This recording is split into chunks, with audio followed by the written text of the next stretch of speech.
everybody, and welcome back. I was watching some YouTube this morning and I was feeling slightly uninspired as to what to do for this next video, and then I stumbled upon lovely Louise, Sprinkle of Glitter. If you haven't checked out her channel, I will link it below. She's fantastic, and she did this very cute little video called My First Time. So it made me laugh because I instantly went and clicked on it. I am such a naughty girl. But I was like, it's Louise. What could she be talking about? She's not cheeky like that. And it was really cute. It was essentially like a tag video kind of about my first time doing ... So lots of different things, just another way for you guys to get to know me a little bit. So if you're curious, let's just do this, shall we? We will start with some of the love topics. So my first celebrity crush was definitely JTT, a little Jonathan Taylor Thomas. Come on, ladies. If you're in the same age category, you know who I'm talking about. And then a close runner-up was Leonardo DiCaprio, like Leo. I feel you. But do you guys remember those magazines? I cannot remember what they're called.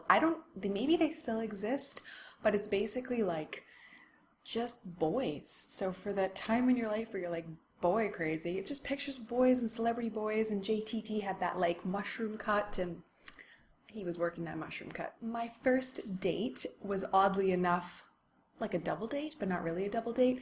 Basically, the boy that I really liked, my best friend really liked, and we were all of, what, like 8 years old or maybe 7 years old, and we went to go see a movie with him, and it was Right Said Fred. Now, as I am remembering this, now maybe it wasn't a date, maybe it was a birthday party, but in my head, it was like a date because I loved this boy. His name was Tony, and I loved him for years. I don't know what that was about, but I grew out of it eventually. But I do recall on this date where he was sitting in the middle, and then it was my friend Jessica. Actually, she might watch this video. Maybe she remembers this too. But I had opened a bag of M&Ms and they like fell everywhere, and it was just mortifying.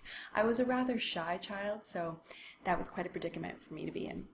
But my first heartbreak, oh, I'll remember that one. He was far too old for me. It's kind of a trend because my hubby's a little older than me, but anyway, far too old for me, and it just wasn't going to work. But I was so young and I was just so in love with him. I was probably about 15, and his name was Danny.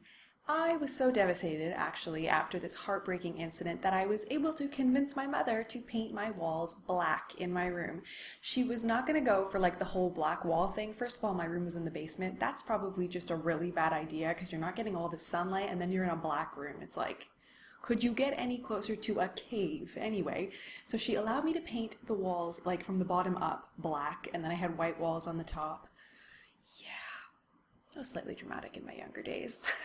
My first broken bone, and actually might be my only broken bone, knock on wood, but I broke a baby toe on my right foot when my little brother was chasing me around the garden at my grandma's house, and it hurt a lot. But now it looks like I have like an extra knuckle on my toe. That sounds weird. It's not like an ugly toe. You probably wouldn't be able to tell, but I noticed the difference because it looks different than the left baby toe, you know? So, brothers.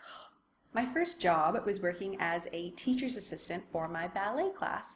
I started ballet around the age of 9 or 10, and actually it was supposed to be a jazz class, but the jazz class was full, so my mom was like, well, just try the ballet class. And I ended up really liking it, and I just fell in love with my teacher, Miss Leslie. Oh, she was awesome. She was such a kind lady, and she offered me a teacher's assistant job where I think I made like $5 a class or something, and that doesn't matter. It's all about the responsibility, right? So I was working as a teacher's assistant for a ballet class for 3- and 4-year-olds. It was like one of the highlights of my life, like working with little girls, and they'd be like, Miss Amanda, and they'd run over and hug me. It was awesome. And so my grandpa gave me my first car, and it was a giant Chrysler New Yorker. It was gold. It was awesome. I loved that freaking car. It's the only car I've ever driven that I've never scratched, which is embarrassing to admit that I scratch cars when I drive them. So if you know me, maybe don't let me drive your car. Shit, I shouldn't admit to that. But my first out-of-country trip was a trip to Florida when I was little with my parents. Like, this goes really far back. Like, my memories of it are vague. I don't know if I've actually remembered it or if, like, I remember from people's stories and stuff. But my parents took me and my brother to Florida, and we drove there. So They are brave. Now that I have children, they are brave, brave people. But my first overseas trip was when I was about 10 years old, and it was when my mom got married to my stepdad. They went on their honeymoon somewhere in the States, and my grandparents took us to Cardiff, Wales. So, to be honest, we kind of fared better on that trip. That's awesome. My first music that I remember really being into at a young age would have to be New Kids on the Block. In fact, I remember that there was a period of time there, maybe between the ages of like 5 and 8, where every birthday party we played the Happy Birthday song off the New Kids Step by Step album.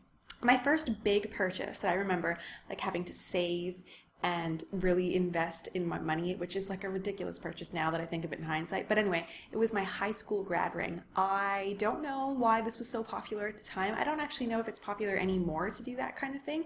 It seemed to be like a very American style thing to get a grad ring. You see it in movies and stuff like that. But I desperately wanted this ring, and I was working at Zellers at the time as a cashier, and I was like, not going to graduate high school without this ring. So I bought this ring, and it was probably like $250, which is obviously not that much money, but when you have no money and you're working, and when you're 17, it is really, or I was 16, I guess, really hard to save money. So anyway, that was my first big purchase. It had a pink stone, and I just loved it.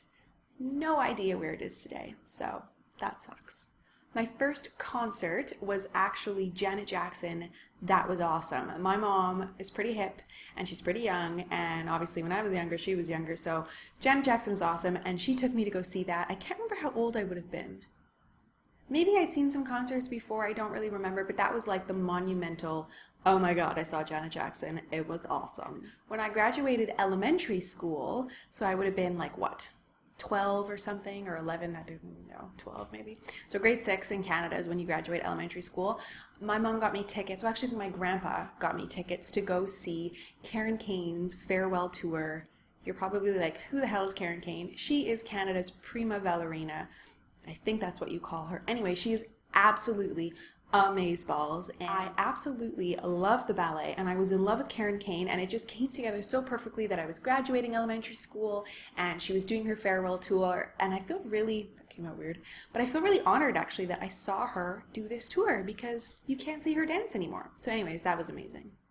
My first time being recognized from YouTube. I can't believe I actually get to throw this into this video. What?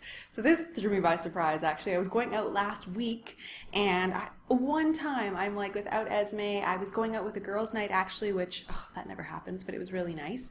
So I was going out to meet some friends for dinner, and all of a sudden I hear, "Hey, I know you." And I look over and I was like, "I don't know you." I said, "Really? From where?" I thought maybe like a baby group or something. Nope. From YouTube. So I thought that was pretty cool, and look, I'm smiling like a little girl. Hee hee. I just think that's it's so weird and cool at the same time, because it's like, I don't know, you're sitting here alone in a room putting videos together about things that interest you, and you're thinking like, is anyone really gonna watch this? And then people do, and you're like, oh my god, this is awesome. And then you meet people in real life and you're like, oh my god, what do I say? This is strange. And also very fitting, her name was Mandy, so that's odd and cool at the same time, which leads me into my next thing, I guess, which is my first nickname. And I maybe had others, but the one that like stands out the most is Amanda the Panda, which I'm sure many Amandas have. And my aunt gave that nickname to me, and it has stuck, and she still calls me Amanda the Panda, which makes me feel very loved. So that's very sweet. I remember I got my first perfume, and it was Cool Water. I think that's what it's called. I don't know who that's by, but everybody was wearing it at the time. It was a huge rage, and I loved it. And it was probably the only perfume I've ever like used in its entirety, so that was pretty special. Anyways, that's it, you guys. Those are some of my first times doing random things. If you have any other questions that you might be, I don't know, intrigued to ask or whatever, feel free to leave them below. I'm considering putting together like an Ask Amanda type of video. It could be like life questions, if you want some sort of advice, if you have questions about me in particular. I don't know, be creative. If you've got anything, just leave it below. All of my links are going to be in the About box below, so if you want to add me on any of my social networking sites. I've recently just got onto Twitter, and I'm kind of in love with it, so that's really fun. So if you want to tweet me anything, you can find me there at MuseAmanda. Alright guys, that's it. I will catch you in my next video. Bye!